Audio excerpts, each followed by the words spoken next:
This is the Detroit Sports Podcast Network. Oh my God!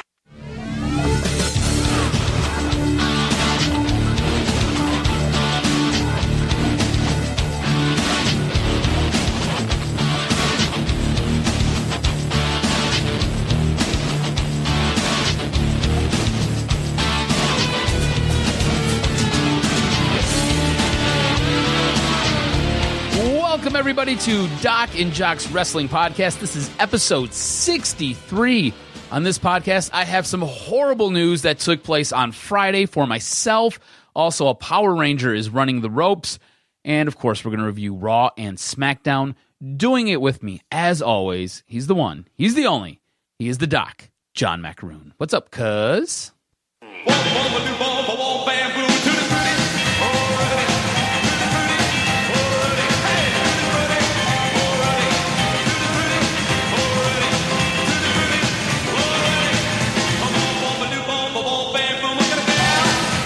The hell? That was Mean Gene's WWE theme. Oh, was it? Yep. Oh, it's a very, very sad episode today. Yes. Mean Gene has passed away. Earlier in our prep, we realized that, oh no, man, on Wednesday, it was announced from WWE's Twitter account that Mean Gene Okerlund, the longtime ring announcer of the World Wrestling Federation, has passed away at the age of 76. And you're looking at me like, what is this theme? Yeah.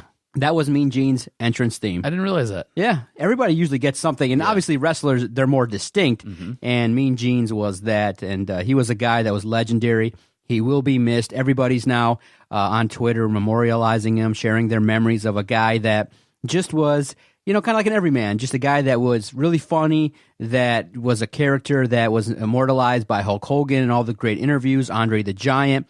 There are so many great memories that we all recall of Mean Gene Okerlund. He had a great life, and he, you know, was a guy that we all will remember as having a part of our childhood when we would watch the guy with the mustache that would interview these wrestlers that had a personality. And it just sucks now to realize that, man, he was 76 years old, and we still seen him a little bit on the network with some reality specials and things like that, but he was a great guy and a great announcer and just someone that was just part of the WWE scene back in the day. He was one of the best. If you go and you ever have a chance, go on YouTube and type in Ultimate Warrior promos. Yeah. Because Ultimate Warrior would just get going and just start rambling, and it was nonsensical, and it was halftime, it was incoherent, but you've got Mean Gene keeping a straight face interviewing him. It was awesome. He was a pro's pro. He was outstanding. And on our Twitter page at Detroit Podcast, I put up a YouTube video of one of the most classic promos ever delivered by Hulk Hogan when the NWO was formed. An underrated aspect was how quick-witted he was. Hulk Hogan is announcing the NWO, all the shit's being thrown in the ring, and Hulk Hogan grabs Mean Gene, starts shaking him, and he goes, "Don't you touch me, I got a fleet of lawyers!" And it was something where, you know, the guy was just special, and it sucks that he passed away, but you know what? A life great lived, and he'll be memorialized on probably upcoming episodes of Raw and Smackdown, and we'll get a chance to relive some great interviews and some of those segments with the Ultimate Warrior and Hulk Hogan, Andre the Giant, and all the great people that he interviewed. Yeah, Mean Gene was exceptional. So did you go to Monday Night Raw? That was taped on the 28th? Here's the deal. Raw and SmackDown were both taped, and I'm holding in my hands my tickets for Monday Night Raw that was filmed at Little Caesars Arena on Friday night at 7:30. I have in my hands row 1, seats 15 and 16 for section F1. Guess who did not get to go to Raw and did not get to take advantage of these outstanding tickets that Bushman gave me? Guess who? This guy. Guess who's pissed off about that? This guy. Sometimes real life and sometimes work sucks balls. Absolutely horrible. I had plans to go. I was going to take my wife. I told her, I said, hey, I might be able to get tickets to Raw tonight. I'm not sure what's going to happen. Bushman surprised me, came down to the DFN studios and laid these tickets down on my laptop for me to go because I was talking to him because he interviewed Seth Rollins earlier that day, and Seth Rollins signed a Survivor Series chair. It was pretty awesome. Anyways. Bro, that's alongside, you know, the ring. Yeah. That's where if they get thrown out, you're going to be seen if it's on the camera side. Yes. Yeah. Yeah. No, I know. That's camera side, bro. Section 109 is I think where the camera's at. Yeah. you know, you would have been on TV. I'm pissed. I'm still pissed about all of this a week later. And man. it's all because some chick couldn't get her shit together. Like, she couldn't get her work together and get it into me on time. She's supposed to have her stuff into me by 7 o'clock. She did not get it to me until 9, 2 hours later. I was freaking out. I was pissed off. That's the worst feeling you can have, is when something outside of your control totally happens. Yeah. It's totally not fair, bro. But I got to give you, you got to take you to task a little bit here. Once around, 7 o'clock hits and you realize that, bro, you got to give somebody those tickets. You got to give some, run around the office and be like, hey, you know what? Just go. Just go down there. You'll be an hour late, but you can still get down there. I thought for sure I'd be able to get out of there by 8. Okay. And then I was like, okay, 8:15. It was one of those things where I'm waiting for it to come in and I keep checking and it's not here yet. And then it finally starts to come in at 8:30 and I'm like, well, shit. You know what I'm saying? And at that point, what am I going to do? There's nobody I can call because I work, honestly, from you, I work about an hour and 15 minutes away. Do you know what I'm saying? And then you still have to go downtown. Man. So there was nobody at the station at that time. Yeah. Everybody who was there was working. You got fucked. Yeah. Like, God. Big angry dildo in the butt. It was horrible, dude. It was brutal. Anyways, let's talk about Raw. It was a pretty good Raw, I think. We opened up Raw with a cage match, and it was a very, very good cage match. This was an awesome finale to the Dolph Ziggler-Drew McIntyre saga. Ooh, it was really good. McIntyre totally dismantles Ziggler with 2 Claymore kicks and then the pin. And afterwards, he delivers another Claymore kick to Ziggler's head. But this time, Ziggler's head's pinned between the cage and a steel chair. So it was just epic. And then then McIntyre leaves and comes back to give Ziggler one more Claymore kick. This was an awesome blow-off match. This was an awesome way to finally end this saga. So Drew McIntyre can move on to something else. Dolph Ziggler can move on to something else. This was awesome. Now, here's the interesting part was, yes, it was taped on the 28th. Our friends at Breaking Down the Ring podcast basically went there and basically revealed everything that was going on. Yeah. So I knew, but I did sit on New Year's Eve with the nephew, and we did watch the entire Raw. Dude, you didn't just sit. You picked them up and you were spinning them around. Oh, yeah, I was wrestling. We were wrestling. We were doing the collar and elbow tie-up. We were having a good time. But that part where the chair was used, my nephew's like, and of course his dad hears it and is like going to punch me in the arm. He's like, oh, that's awesome. When I'm mad at somebody, I'm going to use a chair and destroy their face. I'm like, no. So I said like literally 100 times, do not try this at home. Do not do this. I will get in big trouble because they were like, why are you watching this? And that match was brutal. And, when your nephew's 8 years old and he's really getting into it, I had a nephew too that's 5 years old, and he's like, he was enthralled. I got a great photo when Elias came on because his name is Elias. He's like, there's a guy named Elias? And I'm like, great show. Even though Breaking Down the Ring had the spoiler alerts, I still watched it, and it was a great Raw. That match to start, great cage match. Good to start for it was an Raw. awesome way to start. Yes. We then get Seth Rollins cutting a promo. This promo gets interrupted by trips. They come down in what seems like it's going to be a throwaway promo.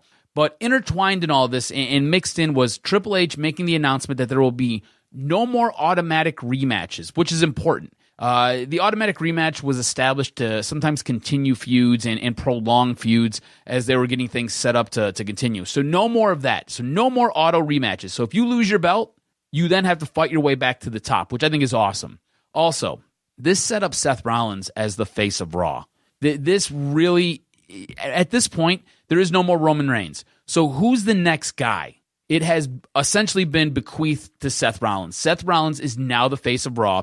He will assume the mantle that was promised to Roman Reigns. Roman Reigns is battling leukemia. So Seth Rollins is now the epitome of what Raw will be. And it's not automatic that he's going to get over again. Now, he's over now, but remember, you're only as good as your latest feud. And that feud and match that he had with Dean Ambrose was very disappointing. Yes. It was expected that match would deliver a lot more than it did. It was a massive disappointment. A guy like Seth Rollins with that much under his belt cannot have feuds like that, especially if he's given the mantle, because I kind of feel like part of that promo that Triple H said was, prove to me that you're not a bust.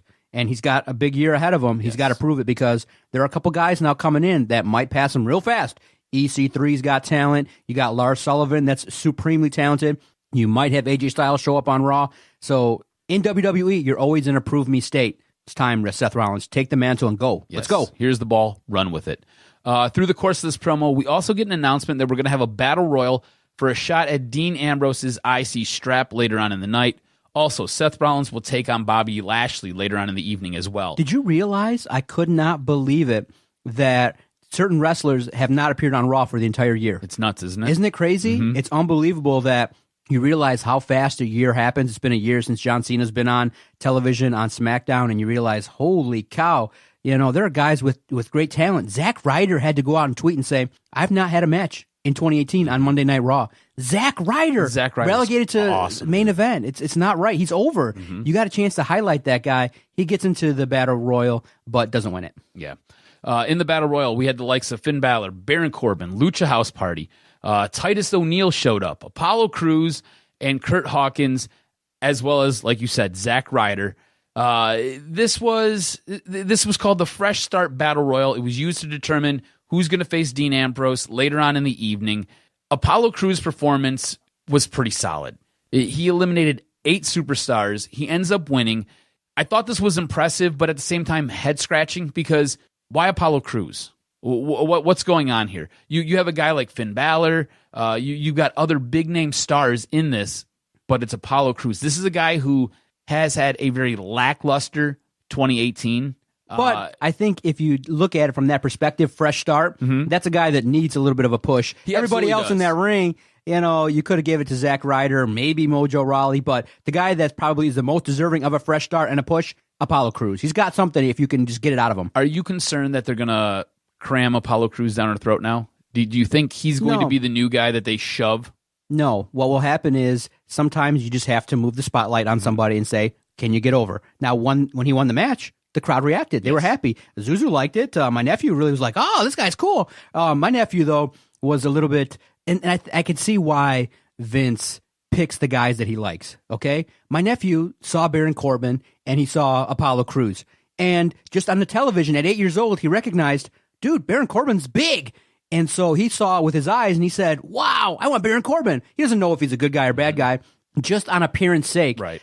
Short, stocky guys, I think psychologically, just don't elicit emotion. And even when I described Drew McIntyre to my brother-in-law, I said, that guy's a guy that, bosses like because he's big, he's got the look. That's a guy that if I want to build a wrestler, is going to look like Drew McIntyre. And a guy like Baron Corbin draws your attention because of the way he looks. And so that's why I could see why Vince goes with that basic notion of tall guy, a little bit bigger, is just a little bit more marketable than a guy like Apollo Crews. But Apollo Crews can wrestle. He can do some moves. He can wrestle. It's just now the one aspect, can you get over with the personality, with what you say? Somebody as muscular as he is. He can move. He can move, and he flies around the ring. But like in anything, can he bring out a character that can elicit emotion? Look, anybody can really become a technical wrestler. But if the light was shined on Bret Hart and he didn't become the talker that he did, if he didn't have quality matchups, if he didn't have that psychology in ring, and I think right now, what's happening really in terms of this reset is they're just spotlighting different people, and they're like, okay, show us what you got. I think what they're doing is they're trying to gauge the temperature on all the wrestlers. Like, what do we have here? Show us. Who's over, who's not over, Yeah. and where do we want to go? Who do we want to give the ball to? Apollo gets the mic, and I think it was a letdown what he said afterwards, and it just wasn't like, I was like, yeah, I'm down for the cause. It was just kind of more like a plain Jane promo, like, I'm going to be the next champ. Give me a shot. And I'm like, it didn't do much. No, it really did fall. You got to, when they give you that mic, you got to say something. Yes. And sometimes you got to go off script, but you got to say something that's going to make me remember you. But after that promo, I was like, we know Dean Ambrose is winning. Right. Sasha Banks, Bayley, and Ember Moon defeat the Riot Squad. Ember Moon wipes out Riot and Morgan on the outside on the floor. Bayley tags in and delivers a top rope elbow drop for a win. It was good. It's what it was. Lashley overwhelms Rollins early in their match. After a bit of back and forth, Rollins starts to knee his way into a comeback. Ends up making Lio Rush nervous on the outside. Rush then intervenes and gets involved in this match. That drives Seth Rollins crazy, who then ends up on the outside and ends up taking a chair to Lio Rush. Bobby Lashley then gets involved. Seth Rollins takes a chair to Bobby Lashley. Rollins then gets DQ'd because he used the chair, so Lashley gets the win. But I thought this was an okay match. I thought this was good. It's moving whatever storyline along. I think this sets up nicely for next week for Seth Rollins. No doubt, and you also protect Bobby Lashley because he's also needed a fresh start. Exactly. I like the Leo Rush angle, and let's see what happens for Bobby Lashley, a guy that I think if you give him a spotlight and make him the top heel, he can do it. Yes. Jinder Mahal and the Singh brothers defeat Rhino and Heath Slater in a 3-on-2 handicap match. We then get the Dean Ambrose Apollo Crews match. So this match starts with a little bit of back and forth between the two. It started well enough. In the end, Ambrose hits Crews with a dirty deeds to retain his title. Like you said, after Apollo Crews grabbed the mic and spoke, it was kind of like, all right, cool. We know how this is going to end. Yeah. I think the best thing about this match was the beginning. I said, some back and forth between the two, and you get you knew what the finish was going to be. So It was just like, give us a decent match. It was decent enough. Ronda Rousey and Natalya defeat Tamina and Nia Jax. This was a solid match. It was pretty decent. I'm surprised that well, I'm not really surprised. Ronda Rousey and Natalya get a good match out of both of these women who aren't very good. Nia Jax is not very good. Tamina's not very good either. So for them to pull a solid match out of this is very impressive. In this match, it ends when Natalya is fighting Nia Jax to the floor on the outside. Rousey ends up countering a Superfly splash and then turns that into her submission armbar and taps out Tamina. So I thought it was decent. This was a good main event. Overall, I thought this was a very solid Raw. It really feels like Raw is starting to pick it up, and they're investing back into Raw, because Raw for the longest time just kind of, it was just a dumpster fire. Like, I hated watching Raw. And now at this point, I'm like, I really don't want to miss it. Like, if I miss it, it's going to suck, and I'll be a little bit upset by it. Whereas before I was like, okay, cool, I missed it, no big deal. You know what I'm saying? Did you feel the same, or no? Am I off here? I felt like it was a Raw that somebody that had front row seats would have enjoyed. Yes. And if they had a chance to go check it out, they would have had a good time. They would have cheered. They would have popped. They would have been excited to go see it. So if somebody missed it, they should be very upset. It was somebody's pissed off. It was a good Raw. It moved things forward, and especially with especially with the dark match being Ambrose and Rollins in a cage. Exactly. Hello. Exactly. So freaking pissed. Yeah. So mad. All right, let's go to SmackDown. We open SmackDown with a long but very funny New Day promo. They end up announcing that Jeff Hardy will take on Samoa Joe next to compete. Whoever wins gets to compete in a fatal 5-way to win a shot at the Royal Rumble to take on Daniel Bryan. So this match starts, and it's very solid. It's a very physical match.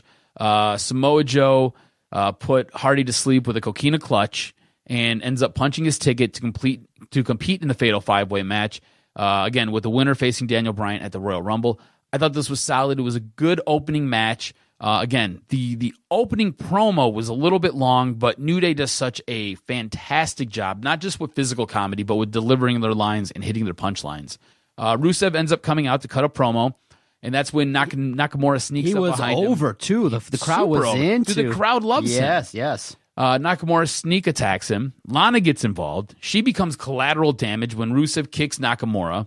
As Rusev's checking on Lana, Nakamura comes in and hits a Kinshasa on him. So this feud's going to continue. I liked it, and I felt like that's how you use Nakamura. Now you just got to find a way to get more heel out of this guy, and it's got to be more than just insults and sneak attacks. You know, so maybe some psychological warfare, maybe some costing.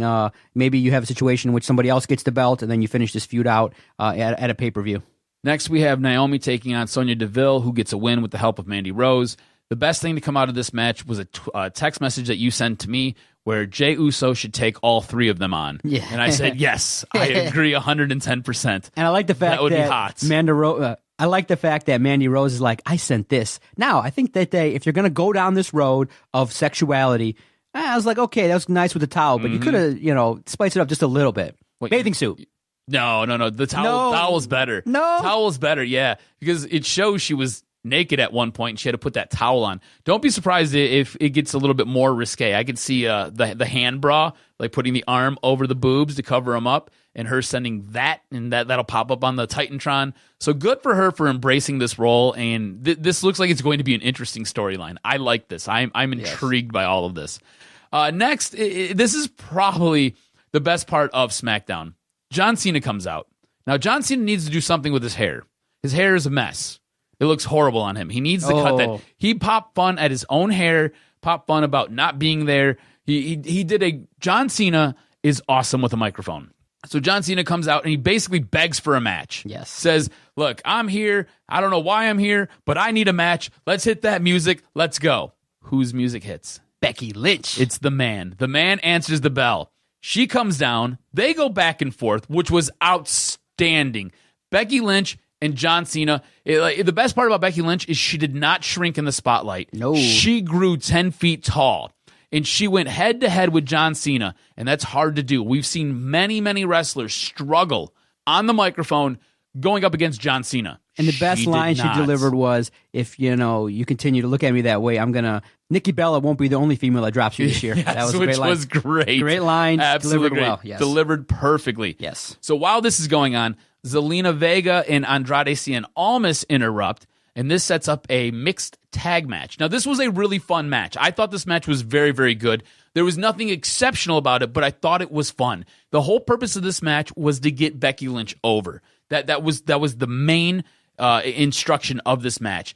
John Cena's going to cover Andrade Cien Almas after he did the 5-knuckle shuffle and did the F5. As he's going to do this, Becky Lynch grabs him from behind and throws him through the ropes.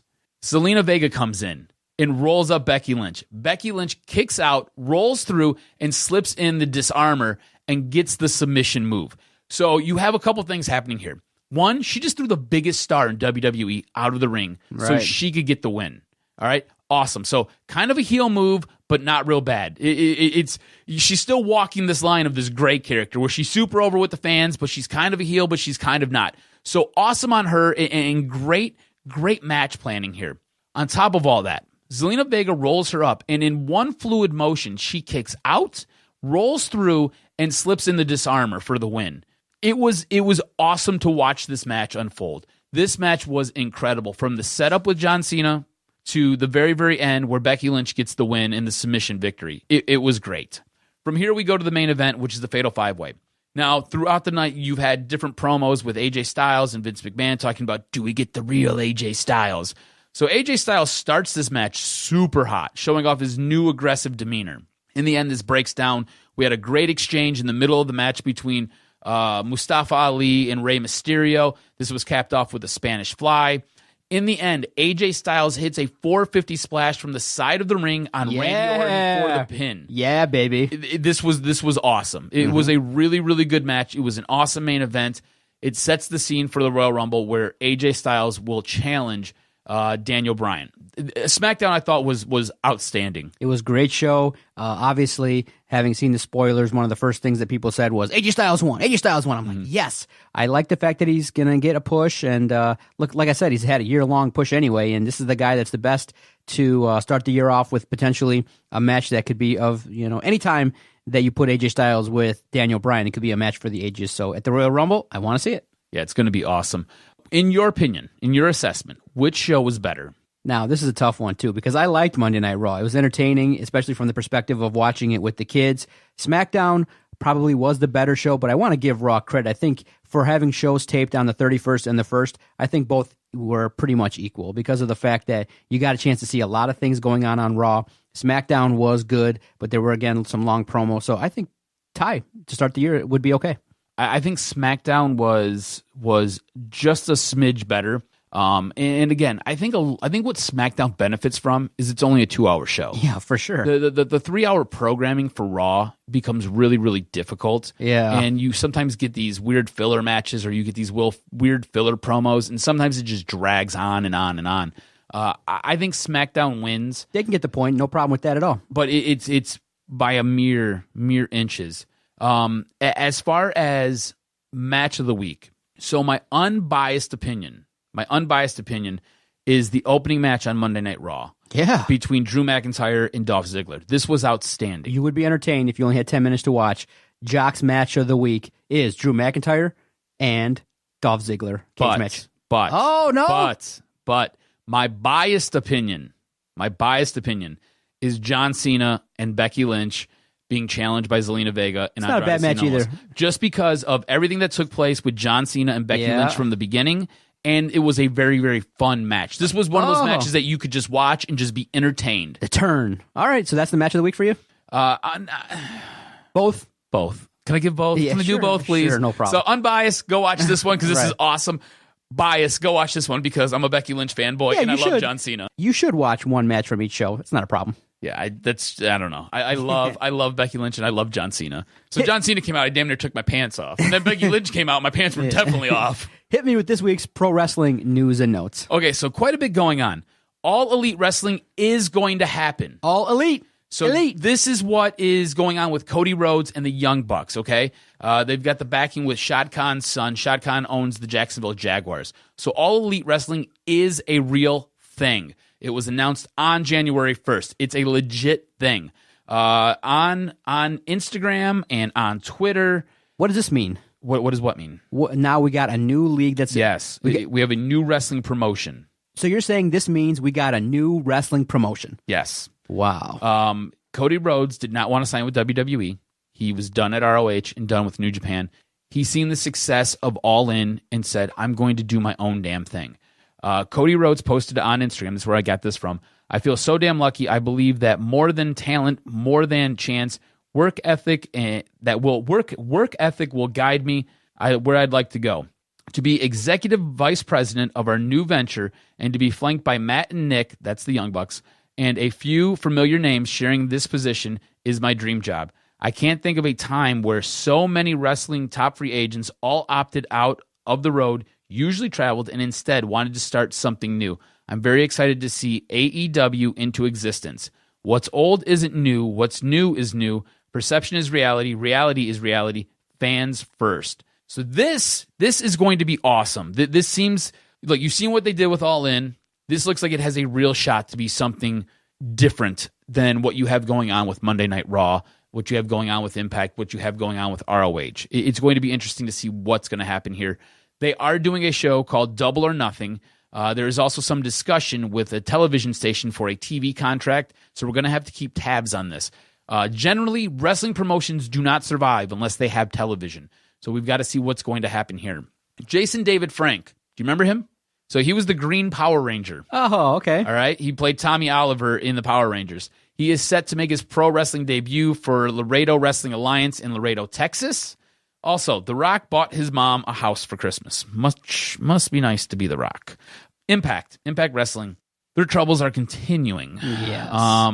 Depending on who you listen to and who you talk to, they'll try to spin it. But here's the deal. The company's leaving Pop TV, which was a awful TV network for them to be on in the first place.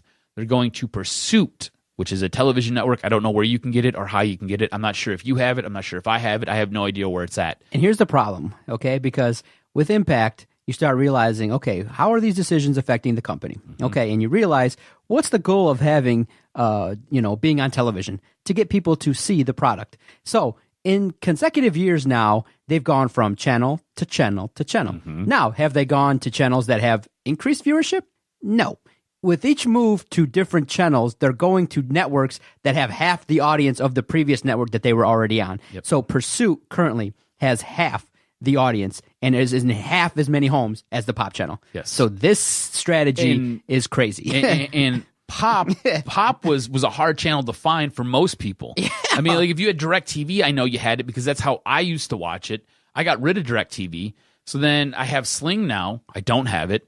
I don't know. You have Dish Network. I'm looking for it. I don't think I've seen it. I don't know if you have it. So this has been, like you said, they have moved from channel to channel to channel, and with each move, they go to viewership that gets smaller and smaller. It's tough, man. Tough times for them. With Pursuit is a channel that is owned by Anthem, which is the company that owns Impact. So basically, you couldn't sell your programming to another channel.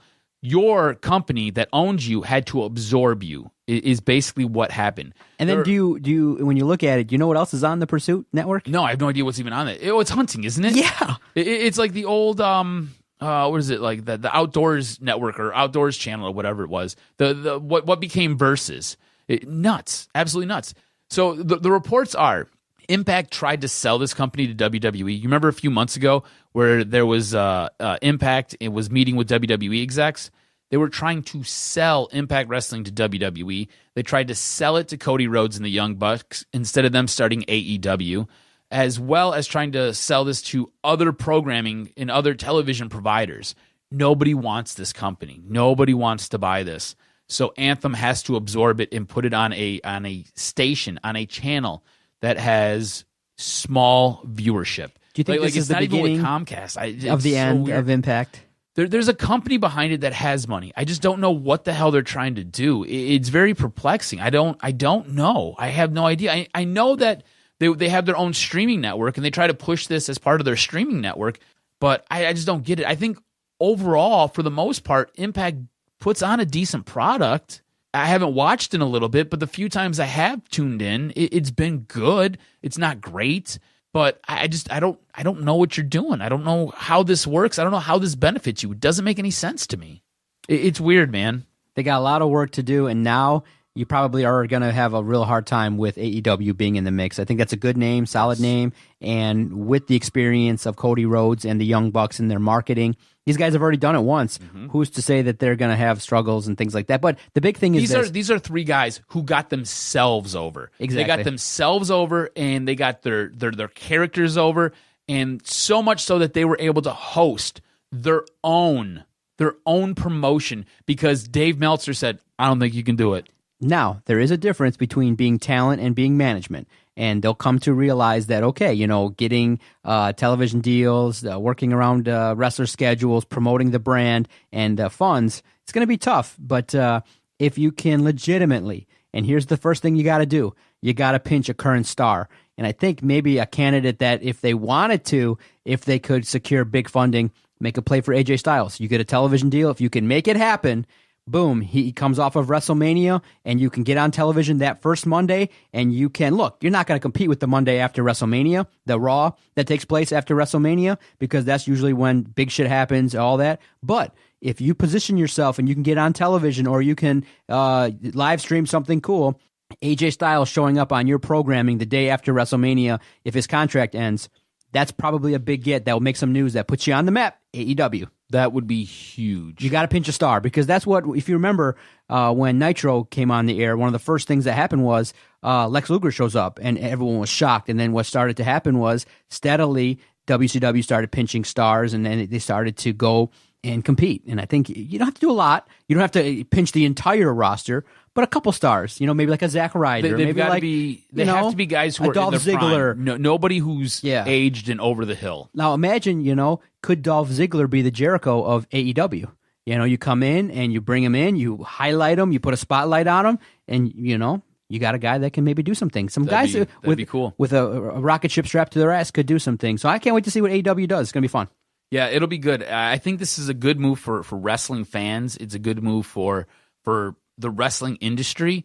Another promotion is good because competition breeds the best. So this is going to be fun to see. And hopefully they get a TV deal. One piece of advice: don't go on Monday for 5 years. No. Just pick another day. Yep. I would say, you know what? Maybe Wednesday or a Thursday. SmackDown's going to Friday. Take over Tuesday. You know what? People are used to watching wrestling on Tuesday, 8 to 10. That's true. If you can find it, just replace it right there. Yeah, and that's the other thing, too, that's weird about what Impact's doing.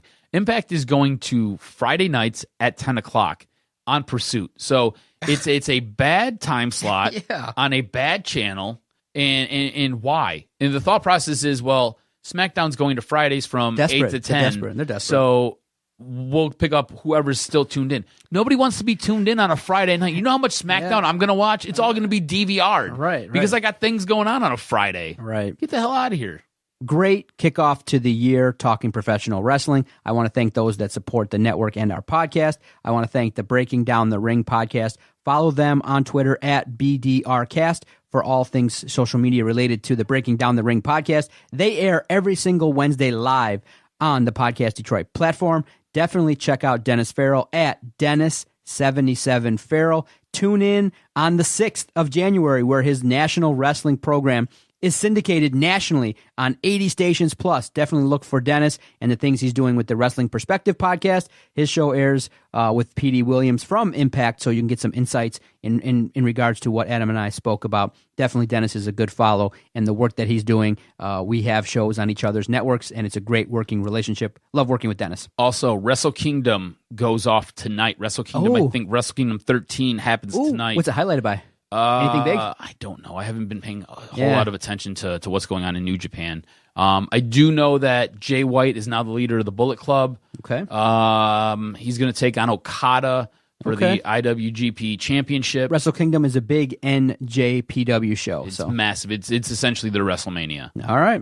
I'll look forward to a review from you in the coming weeks on the podcast. Thanks, everybody. You can follow us on Twitter at Detroit Podcast. If there's an event, definitely feel free to tweet at us. If there's anything going on in the world of wrestling, let us know. You can leave us a voicemail anytime, 248-579-8686. See everybody next week. Big angry dildo in the butt.